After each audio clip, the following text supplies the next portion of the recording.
As the ultimate goal is concerned, I think none of us need have any apprehensions. None of us need have any doubt.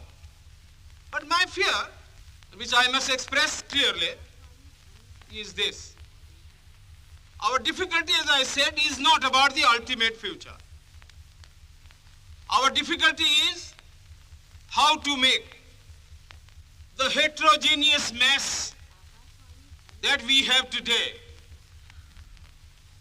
take a decision in common and march in a cooperative way on that road which is bound to lead us to unity. Our difficulty is not with regard to the ultimate. Our difficulty is with regard to the beginning. Mr. Chairman, therefore, I should have thought that in order to make a start, in order to induce every party, every section in this country, it would be the act of greatest statesmanship for the majority party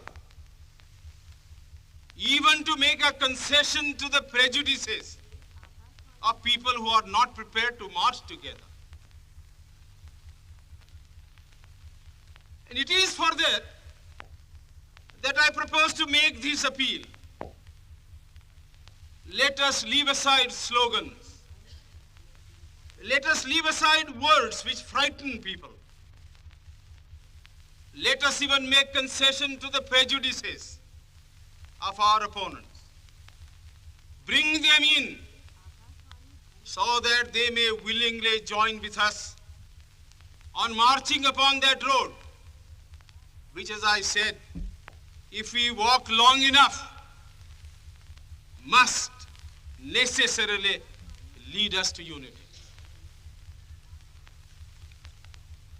And if I, therefore, from this place, support Dr. Jaikar's amendment, it is because I want all of us to realize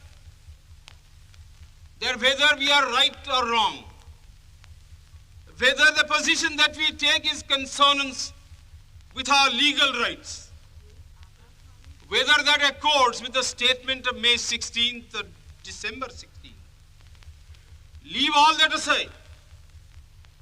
This is too big a question to be reduced to the position of mere legality. It is not a legal question.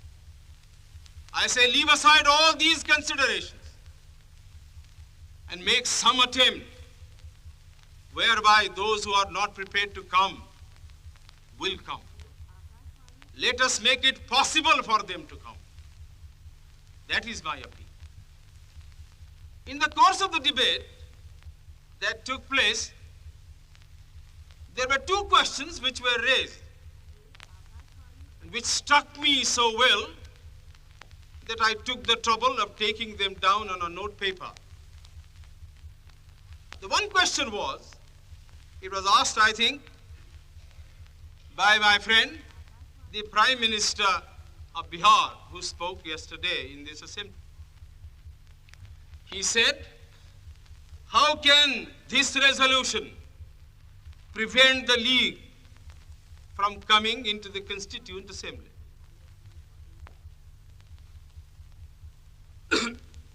Today, my friend Dr. Shyam Prasad Mukherjee asked another question.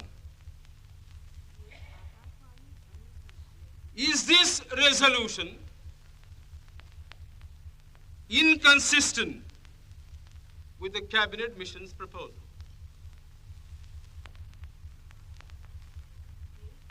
Now, sir, I think they were very important questions. And they, I think, ought to be answered. And answered categorically. I do maintain that this resolution, whether it is intended to bring about the result or not, whether it is the result of cold calculation or whether it is a mere matter of accident, is bound to have the result of keeping the Muslim League out. And I'll substantiate what I said. Sir, I invite your attention to paragraph 3 in the resolution, which I think is very significant and very important. Paragraph 3 envisages the future constitution of India. I do not know what is the intention of the mover of the resolution, but I take it that it is a sort of, after this resolution is passed, it will act as a sort of a directive to the Constituent Assembly to frame the Constitution in terms of paragraph 3 of the resolution. What does paragraph 3 speak of? Paragraph 3 says that in this country there shall be two different sets of polity. One at the bottom, the autonomous provinces or the states, or such other areas as care to join a united India. These autonomous units will have full powers. They will have also residuary powers. At the top and over the provincial units, there will be a union government having certain subjects for legislation, for execution, and for administration. Sir, as I read this part of the resolution, I do not find any reference to the idea of grouping an intermediary structure between the union on the one hand and the provinces on the other. Now, reading this paragraph in the light of the cabinet mission's statement, or reading it even in the light of the resolution passed by the Congress at its Vardha session, I must confess that I am a great deal surprised at the absence of any reference to the idea of the grouping of the provinces. So far as I am personally concerned, I do not like the idea of grouping.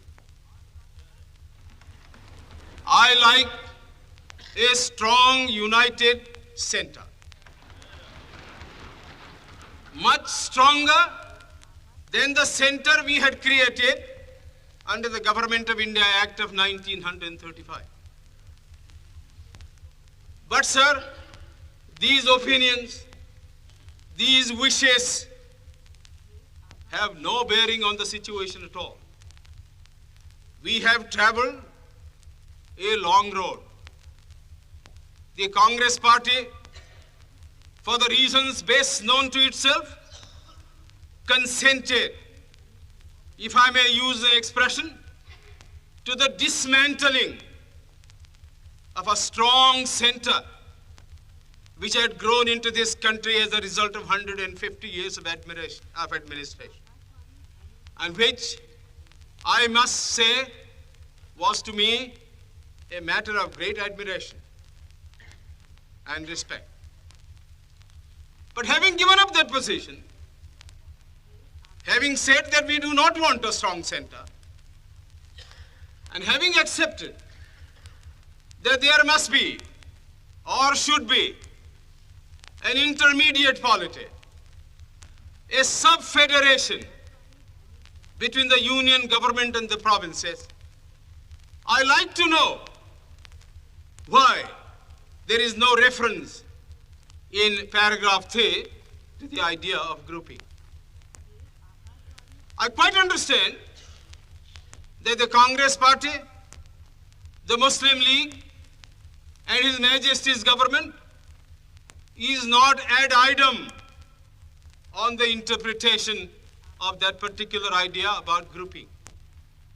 But I always thought, and I will be prepared to stand corrected if it's shown that I am wrong, that at least it was agreed by the Congress party that is the provinces who are to be within the different groups consent to form a union or a sub-federation, the Congress would have no objection to that proposal.